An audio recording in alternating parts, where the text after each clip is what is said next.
ക്രിസ്തുവിൽ പ്രിയ സഹോദരീ സഹോദരന്മാരെ, ഇന്നു ലോകമെമ്പാടും ജനങ്ങൾ ക്രിസ്മസ് ആഘോഷിക്കുകയാണ്.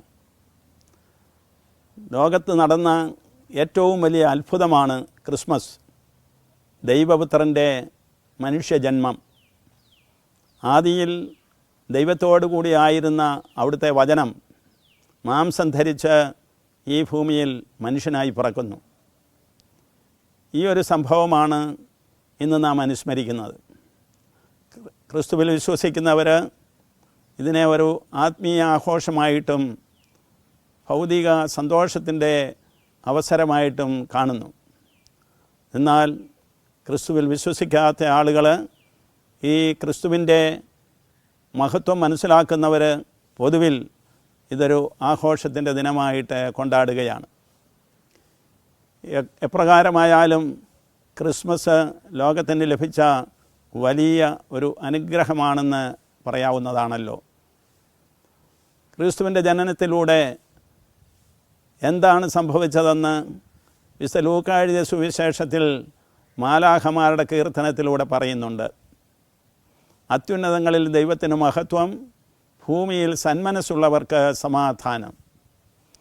ഇത് രണ്ടും സാധിക്കുന്നതിനാണ് ദൈവപുത്രൻ മനുഷ്യനായി അവതരിച്ചത്. ദൈവത്തിൻ്റെ മഹത്വം ദൈവത്തോടുകൂടി മാത്രം ഇരിക്കേണ്ടതല്ല, ആ മഹത്വം മനുഷ്യൻ പങ്കിട്ട് അനുഭവിക്കണം. അതനുഭവിക്കണമെന്ന് വരികിൽ അവന് സമാധാനത്തോടുകൂടി ജീവിക്കാൻ കഴിയണം എന്ന് കാണുന്ന ദൈവം അതിനവസരമൊരുക്കുകയാണ്. മനുഷ്യരുടെ ജീവിതാവസ്ഥ കുറച്ചുകൂടെ നമ്മൾ സൂക്ഷ്മമായി പരിശോധിച്ചാൽ വളരെ ഏറെ ക്ലേശങ്ങളിലൂടെയാണ് കടന്നു പോകുന്നത്.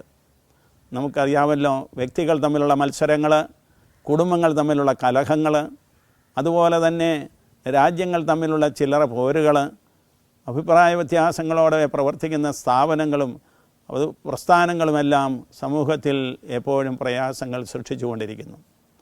രാഷ്ട്രീയമായിട്ട് ചിന്തിച്ചാൽ കലുഷിതമായ അന്തരീക്ഷമുണ്ടാകുന്നത് പാർട്ടി പ്രവർത്തനങ്ങളിലൂടെ ജനാധിപത്യം സംരക്ഷിക്കുന്നതിനുള്ള അവരുടെ പരിപാടികളുടെ ആ നടത്തിപ്പിലാണ്. ഇത് ലോകം എന്നും കണ്ടുകൊണ്ടിരിക്കുന്ന ഒരവസ്ഥയാണ്.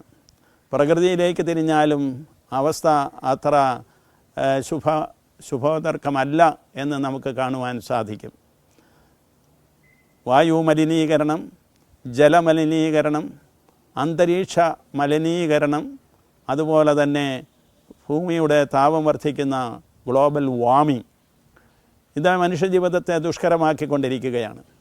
മനുഷ്യൻ്റെ വിക്രിയകൾ കൊണ്ട് തന്നെ ആയിരിക്കണം പ്രപഞ്ചം ഇപ്രകാരമുള്ള ഒരു ദുസ്ഥിതിയിലേക്ക് വന്നതെന്ന് നാം മനസ്സിലാക്കേണ്ടതുണ്ട്. അതുതന്നെയാണ് ശാസ്ത്രജ്ഞന്മാരുടെ നിഗമനങ്ങളും. എന്നാൽ പ്രശ്നപരിഹാരത്തിനായിട്ട് രാജ്യതന്ത്രജ്ഞന്മാരും ശാസ്ത്രജ്ഞരും അതുപോലെ തന്നെ സന്മനസ്സുള്ള മനുഷ്യരും ഒക്കെ പരിശ്രമിച്ചിട്ടും ഈ പ്രപഞ്ചത്തിൻ്റെ ദുസ്ഥിതി തുടരുകയാണ് ചെയ്യുന്നത്. അപ്പോൾ ഈ ഒരു സാഹചര്യത്തിൽ കർത്താവിൻ്റെ ജനനത്തിന്, ക്രിസ്തുവിൻ്റെ മനുഷ്യാവതാരത്തിന് അർത്ഥമുണ്ടാകണമെന്ന് വരികിൽ മനുഷ്യരെല്ലാവരും ഒരു പരിവർത്തനത്തിലേക്ക് വരേണ്ടിയിരിക്കുന്നു.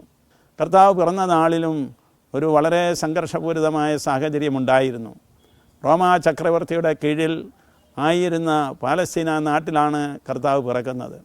പാലസ്തീനായിക്ക് യൂദയ, സമറിയ, ഗാലിലി എന്നിങ്ങനെ 3 പ്രദേശങ്ങളുണ്ടായിരുന്നു. ഹെറോദേസ് രാജാവ് ഭരണം നടത്തിയിരുന്നു. എന്നാൽ ഗവർണറായിട്ട് പീലാത്തോസും ഉണ്ടായിരുന്നു.